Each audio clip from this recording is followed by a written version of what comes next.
Saya ngerekam ya. Assalamualaikum warahmatullahi wabarakatuh. Waalaikumsalam. Ya, pada kesempatan kali ini kita akan presentasikan mengenai mengenal lebih jelas fikih ibadah dalam Muhammadiyah. Kami dari kelompok 2, sebelumnya kami akan memperkenalkan terlebih dahulu. Nama saya Sofi dengan NIM 057. Selanjutnya, Saya Alan dengan NIM 058. Saya Rika dengan NIM 059. Saya Aisyah Yumi dari NIM 060.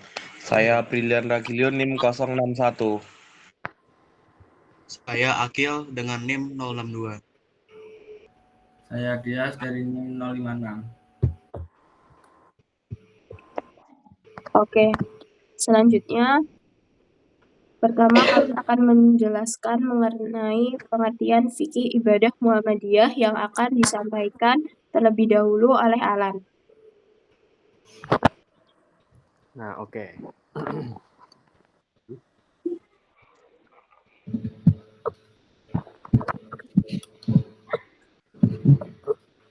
Oke, pada kesempatan kali ini saya akan menjelaskan sedikit tentang asal-usul pengertian fikih ibadah Muhammadiyah.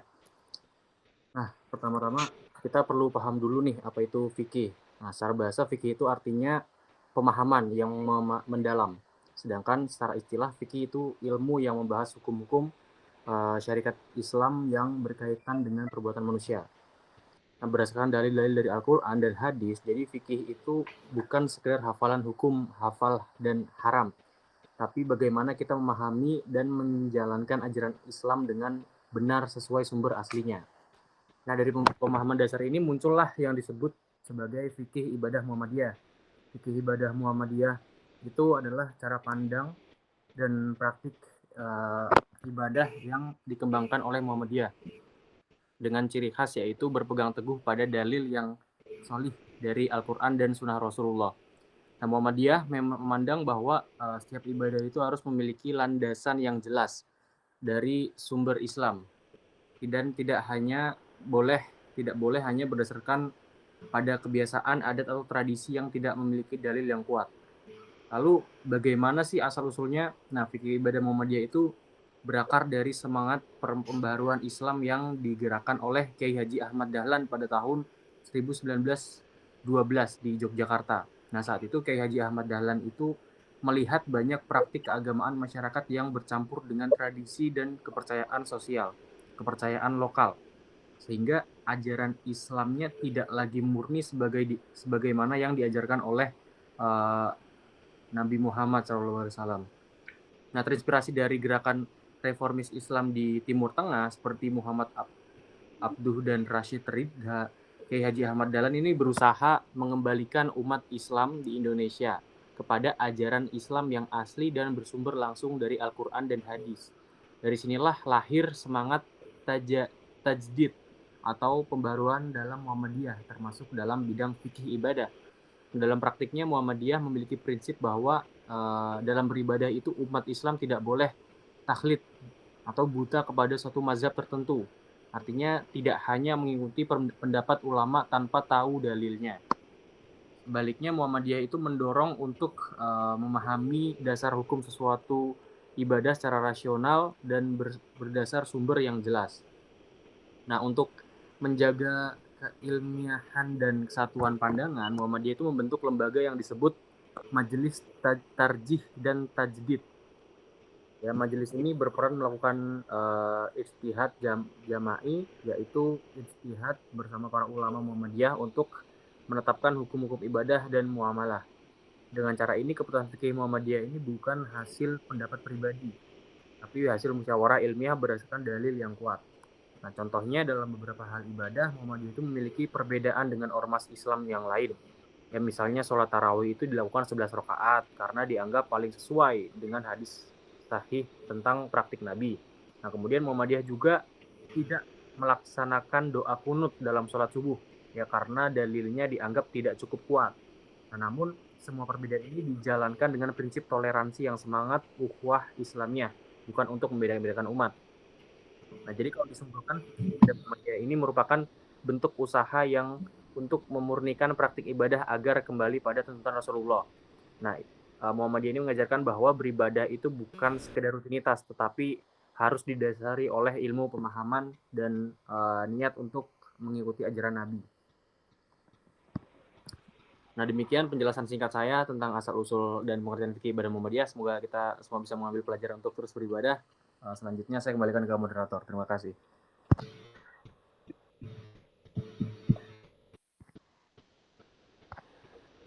Oke, selanjutnya penjelasan mengenai landasan dan sumber fikih ibadah Muhammadiyah. Saya di sini bakal sedikit membahas tentang landasan dan sumber fikih ibadah Muhammadiyah.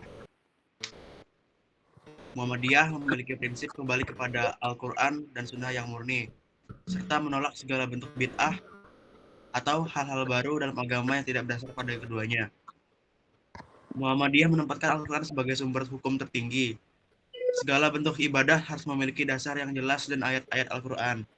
Misalnya perintah sholat zakat, puasa, dan haji disebut secara langsung dalam Al-Quran, sehingga menjadi dasar wajibnya ibadah tersebut. Selanjutnya, Sunnah Nabi Muhammad SAW menjadi sumber kedua setelah Al-Quran. Muhammadiyah hanya menerima hadis yang sahih dan dapat dipertanggungjawabkan. Dalam praktik ibadah, semua tata cara yang dilakukan harus sesuai dengan contoh Nabi seperti tata cara wudhu, gerakan sholat, dan bacaan dalam ibadah. Selain dua sumber utama tersebut, Muhammadiyah juga menggunakan ijma atau kesepakatan ulama dan qiyas analogi hukum sebagai sumber pelengkap selama tidak bertentangan dengan Al-Quran dan Sunnah. Namun penggunaannya lebih bersifat rasional dan hati-hati. Hanya bila tidak ditemukan dalil yang eksplisit dalam penetapan hukum, Muhammadiyah menggunakan istihad, yaitu upaya memahami dalil dengan akal dan metode ilmiah, bukan sekadar mengikuti pendapat ulama terdahulu alias taklid.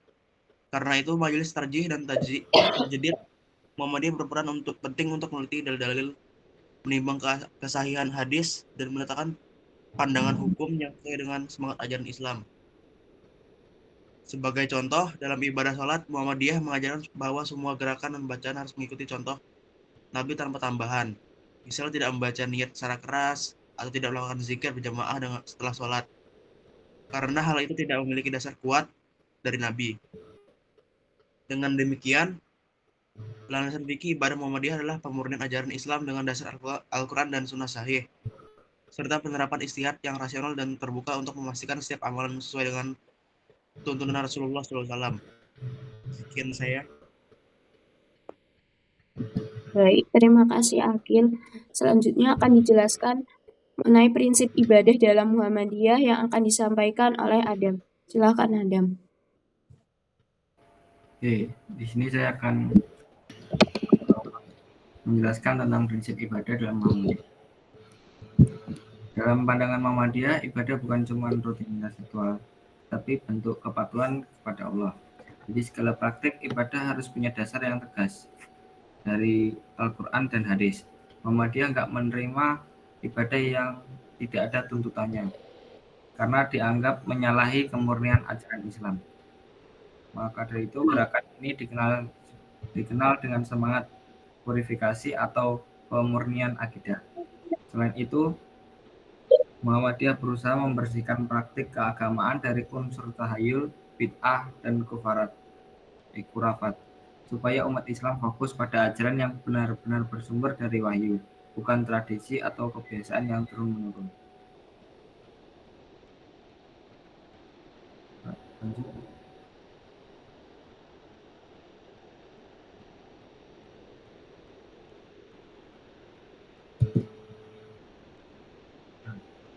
Oke.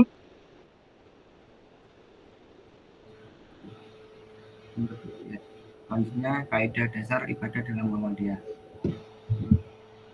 Jadi Muhammadiyah membedakan antara dua jenis ibadah. Yang pertama ibadah mudah, itu bentuknya baku, tidak boleh diubah atau ditambah karena sudah diatur oleh Allah dan Rasul.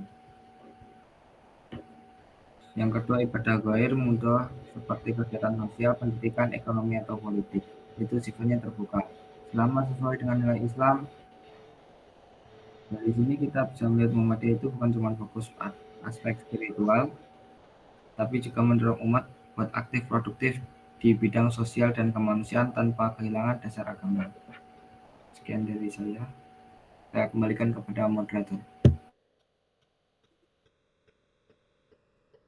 Terima kasih Adam.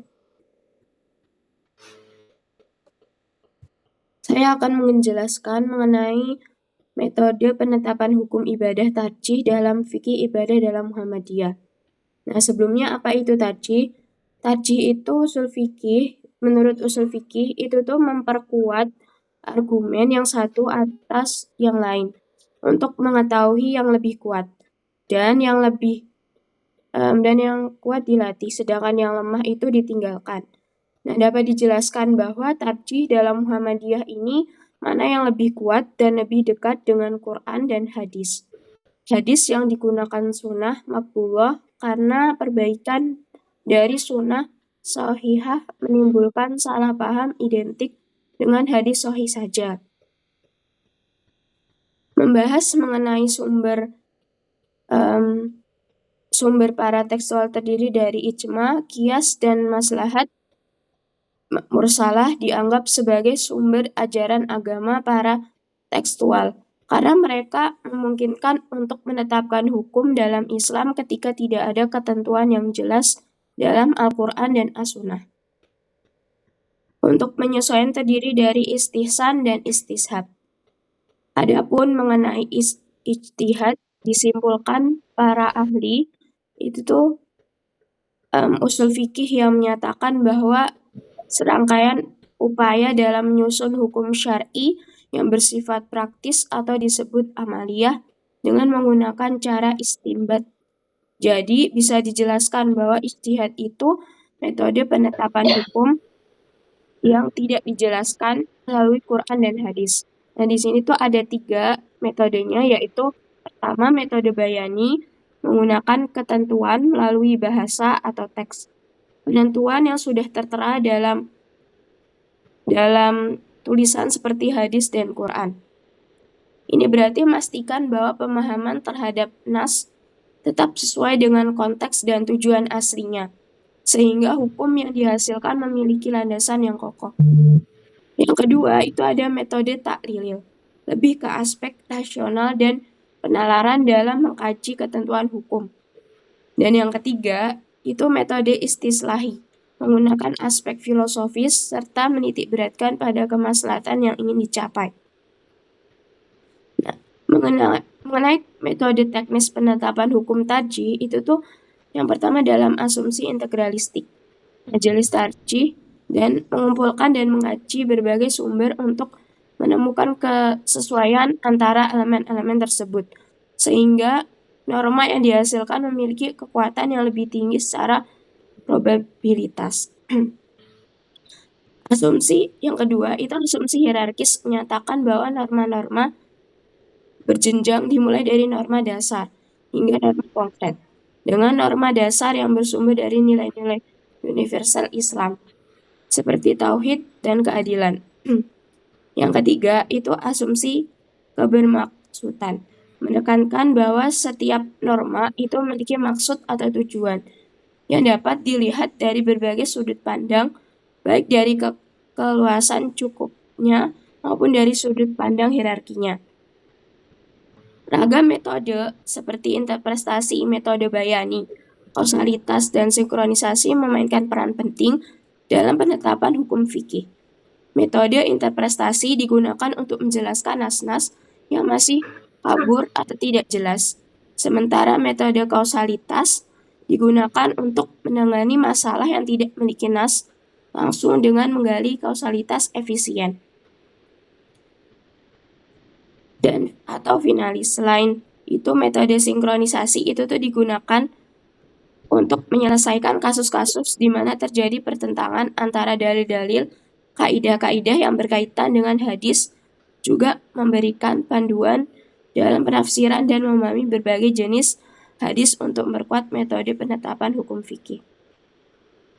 Muhammadiyah itu sebagai wadah pembentukan pedoman keagamaan di lingkungannya, menghasilkan produk Majelis Tarjih dan Tajdid Muhammadiyah. 1. Putusan tarjih yang merupakan hasil dari musyawarah nasional tarjih yang kemudian secara resmi diakui oleh pimpinan pusat. Yang kedua, itu fatwa tarjih merupakan sebuah respon terhadap berbagai macam pertanyaan keagamaan yang diajukan kepada majelis tarjih tingkat pusat. Nah, yang ketiga itu wacana tarjih sebagai wadah bagi perkembangan gagasan-gagasan baru dalam ranah keagamaan.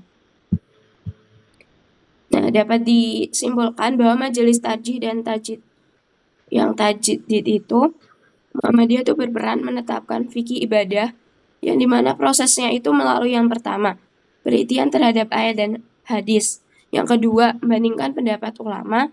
Dan yang ketiga, itu memilih pendapat yang paling kuat, tarjih. Nah, yang terakhir itu menetapkan keputusan resmi dalam himpunan putusan tarjih. Nah, cukup dari saya. Selanjutnya akan dilanjutkan oleh Ayumi. Baik, di sini saya akan menjelaskan tentang contoh fikih ibadah Muhammadiyah. Contoh-contoh berikut hanyalah sebagian kecil dan rujukan utama bagi warga Muhammadiyah yang memuat rincian fikih ibadah berdasarkan dalil-dalil yang dikuatkan oleh Muhammadiyah. Yang pertama, contoh dalam sholat. Bacaan doa iftitah menggunakan salah satu dari doa yang diriwayatkan dari Nabi Muhammad. Contohnya, Subhanaka Allahumma Rabbana wa bihamdika Allahumma firli. Ini sering dibaca saat ruku dan sujud. Atau ada juga doa yang lebih panjang. Intinya konsepnya menggunakan doa yang ada tuntutannya dari Nabi. Yang kedua, sikap tangan setelah ruku atau iktidal. Setelah bangkit dari ruku, tangannya diluruskan ke bawah, tidak bersedekap lagi. Yang ketiga, tata cara sujud. Disunahkan merenggangkan tangan dari lambung, mengangkat siku serta menghadapkan ujung jari ke arah kiblat. Yang ketiga, duduk tasyahud awal dan akhir memiliki tata cara duduk yang berbeda. Duduk iftirosh pada tasyahud awal dan duduk tawaruk pada tasyahud akhir. Yang kedua, tata cara berwudu atau bersuci. Mengusap seluruh kepala dan telinga dilakukan dengan satu kali usapan dari pangkal rambut di kening hingga tengkuk, lalu kembali ke muka, kemudian dilanjutkan mengusap telinga luar dan dalam. Yang ketiga, puasa. Penetapan awal Ramadan, Idul Fitri, dan Idul Adha menggunakan metode hisab hakiki wujudul hilal atau perhitungan astronomi secara pasti yang menetapkan bahwa bulan baru telah wujud meskipun hilal belum tentu terlihat atau mungkin di bawah ufuk. Yang keempat, konsep ibadah. Ada dua, yaitu ibadah mahdah atau khusus dan ibadah ghairu mahdah, umum atau muamalah. Ibadah mahdah pelaksanaannya harus sesuai dengan petunjuk yang terperinci dari syariat seperti Al-Quran dan Sunnah. Contohnya sholat, puasa, zakat, dan haji. Dalam hal ini Muhammadiyah bersikap sangat puritan dan menolak adanya penambahan atau bid'ah. Terus yang kedua, ibadah ghairu mahdah atau umum atau muamalah. Segala amal kebaikan yang diizinkan oleh syariat. Contoh, menuntut ilmu, bekerja, berkarya. Hal ini bersifat dinamis dan teknisnya diserahkan kepada manusia. Selama tidak bertentangan dengan prinsip dasar agama, kuncinya adalah niat lillahi ta'ala. Baik, selanjutnya. Oke, terima kasih Ayumi. Selanjutnya disampaikan oleh Miftah. Silakan Miftah.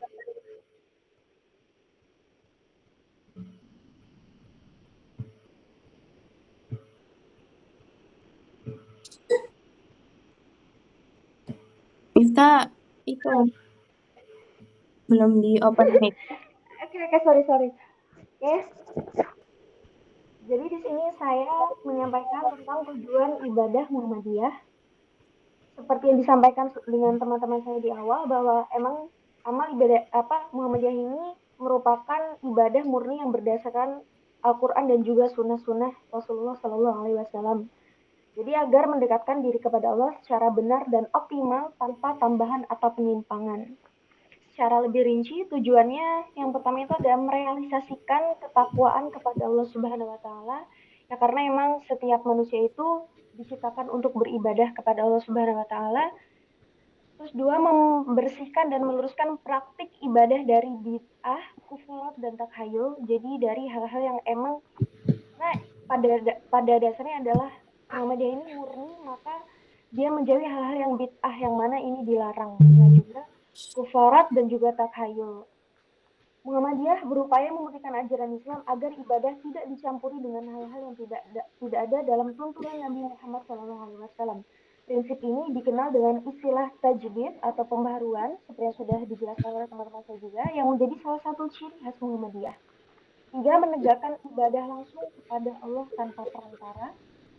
Keempat, memberikan pedoman yang jelas bagi warga Muhammadiyah dalam melaksanakan ibadah. Jadi majelis tarjih dan tajdid seperti yang disebutkan Alan tadi, ini melakukan penelitian mendalam terhadap Al-Quran dan Sunnah untuk merumuskan tuntunan ibadah yang menjadi panduan bagi anggotanya. Jadi tuntunan ini mencakup berbagai aspek ibadah. Contohnya tadi yang sudah seperti disebutkan oleh Yumi, ada seperti sholat, puasa, zakat, dan juga naik haji. Dan yang kelima, mendidik dan memperkuat kehidupan spiritual dan moral umat Islam. Tentu karena mereka mengkaji dari Al-Quran, yang dimana Al-Quran itu jelas berisikan hal-hal yang memperkuat kehidupan spiritual dan moral umat Islam. Dengan demikian, fikih ibadah Muhammadiyah tidak hanya berfokus pada tata caranya, tetapi juga pada makna dan tujuan ibadah itu sendiri, yaitu mencapai ketakwaan dan ridho Allah Subhanahu wa taala serta mewujudkan kehidupan yang sesuai dengan ajaran Islam yang murni. Terima kasih. Oke, terima kasih Miftah. Selanjutnya akan disampaikan oleh Brilian, silakan.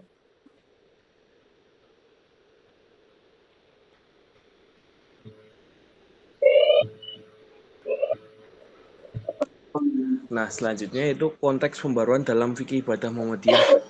Konteks pembaruan dalam fikih ibadah Muhammadiyah ini muncul karena adanya perubahan zaman dan kebutuhan umat yang terus berkembang. Muhammadiyah melihat bahwa praktik ibadah tetap harus berpijak pada Al-Quran dan Sunnah, tetapi juga perlu disesuaikan dengan perkembangan ilmu pengetahuan dan teknologi. Melalui majelis tarjih dan tajdid, pembaruan ini dilakukan secara ilmiah dan rasional agar ibadah tidak kaku pada tradisi lama, juga tidak keluar dari ajaran Nabi.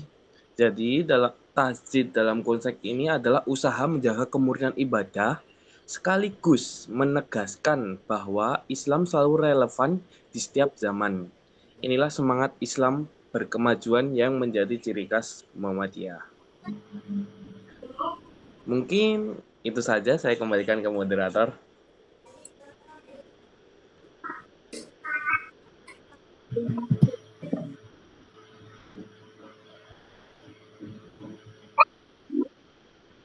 Oke, makasih. Berarti dapat disimpulkan bahwa Muhammadiyah ini itu lebih bersumber kepada ayat dan hadis, di mana tarjihnya lebih menekankan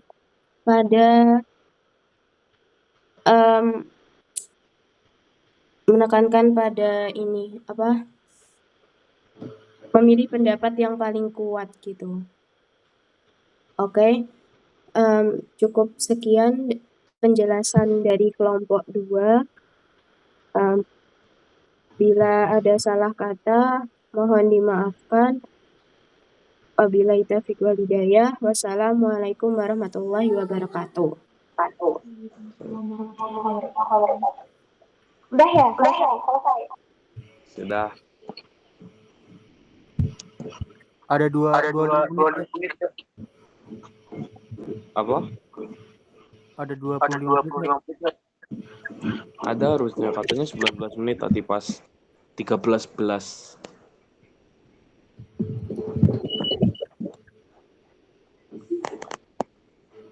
Ada nggak ketua? Berapa menit?